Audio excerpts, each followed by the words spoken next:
Puncture बनाने वाले की मेहनत रंग लाई है और उसकी बेटी को देश की सेवा करने के लिए मौका भी मिल गया है और उन्होंने अपनी बेटी को देश के लिए समर्पित कर दिया। जी हां, बड़नगर तहसील के गांव जस्ता खेड़ी में मेहनत मजदूरी करने वाले माता पिता की बड़ी बेटी आर्मी में जाने वाली है और इसको लेकर पूरा परिवार खासा खुश भी है। बड़नगर तहसील में पहली नारी शक्ति बनी आर्मी मैन। प्रतिभा किसी की मोहताज नहीं होती है और यदि उसे मौका मिले तो वह अपना सर्वश्रेष्ठ प्रदर्शन कर भी सकती है और देश का नाम भी रोशन कर सकती है। ऐसी ही प्रतिभा की धनी बड़नगर तहसील के ग्राम जैसा खेड़ी में पली बड़ी है गरीब पंचर बनाने वाले की बेटी राधा पाटीदार है, जिसने भारतीय सेवा में अपना स्थान बनाते हुए देश की सेवा करने के लिए वह भारतीय सेना के लिए चुनी गई है। आज हम आपको एक ऐसी ही प्रतिभा की धनी है जिसने अपने अथक प्रयास के और अपनी मेहनत के बलबूते पर भारतीय सेना में जाने का फैसला लिया और उसमें स्थान भी प्राप्त कर लिया। आपको बता दें कि बड़नगर तहसील के एक गांव जस्सा खेड़ी की एक गरीब परिवार की बेटी राधा पाटीदार का यह चयन हुआ, जिसको लेकर परिवार खासा खुश है। पिता पंचर बनाने का काम करते हैं और वहीं से उनका गुजारा होता है। मां मजदूरी करने जाती है। गरीबी के हालात में इन्होंने अपनी बेटी राधा को इस काबिल बनाया कि आज वह देश की सेवा करने के लिए अपना जीवन उसी में समर्पित करने की बात भी उसके द्वारा कही जा रही है। वहीं पर उसने अपनी इस कामयाबी को लेकर अब पूरा श्रेय माता पिता को दिया है। सबसे पहले तो मैं बहुत छोटी थी, तब से मैं ऐसे ही खेलती रहती थी गाँव में वगैरह में। फिर मैं स्कूल में गई। मेरे जो सर है शांतिलाल जी सांखला, उन्होंने मुझे बॉक्सिंग के लिए प्रेरित किया था कि तुम बॉक्सिंग करो, तुम कुछ कर सकती हो।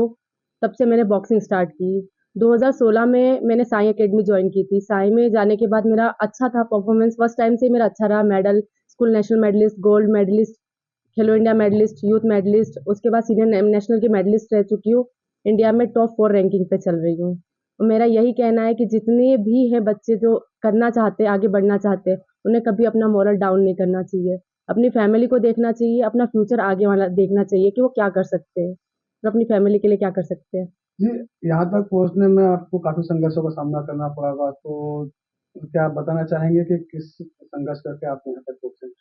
बहुत ज़्यादा। मम्मी-पापा के पास कुछ था नहीं, मम्मी दूसरों के खेतों पे काम करती थी, पापा की छोटी-सी दुकान है पिंचर की, उन्हें देखा, उनकी दुकान पर काम किया है, बहुत कुछ देखा है ज़िंदगी में, उसके बाद इतना कुछ मिला है। तो सबसे पहले तो अपने मम्मी-पापा को बधाई दूँगी कि उनकी वजह से मैं यहाँ हूँ। अच्छा, जो देशभक्ति का जज़्बा रखते हैं और जो नए लड़के-लड़कियाँ सेना में भर्ती होना चाहते हैं, उनसे क्या संदेश देना?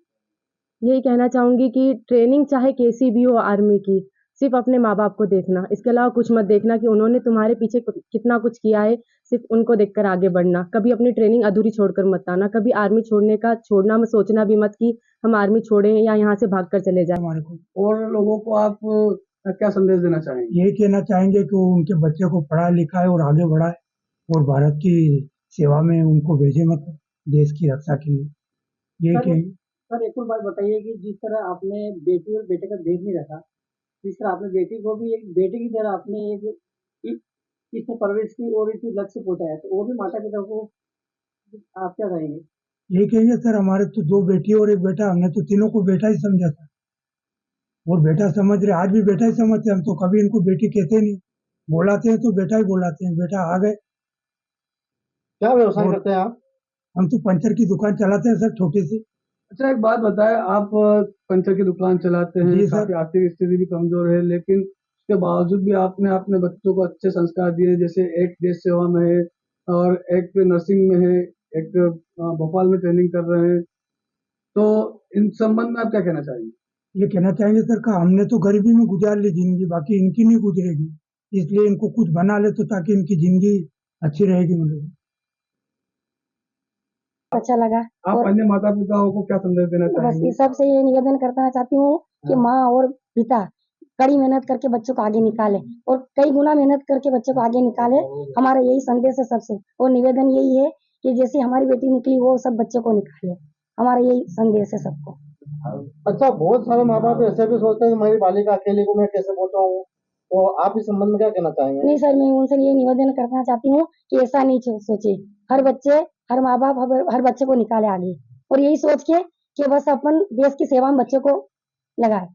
देखो, एक और बात कहा गया है कि माँ जो होती है, माँ अपने मतलब एक के टुकड़े को एक देश के हवाले किया और इतनी मजबूती के साथ, तो आपने मतलब क्या फील होगी? नहीं सर, बहुत अच्छा फीलिंग हुआ हमको लगा भी है सर, पर वो बस उसके लिए कुछ नहीं कहना चाहते हैं हम लोग। क्या बच्चों को लगाया, पर बहुत अच्छा किया, वो देश की सेवा करे और सब पूरे गांव का रोशन करे, नाम रोशन करे सभी का।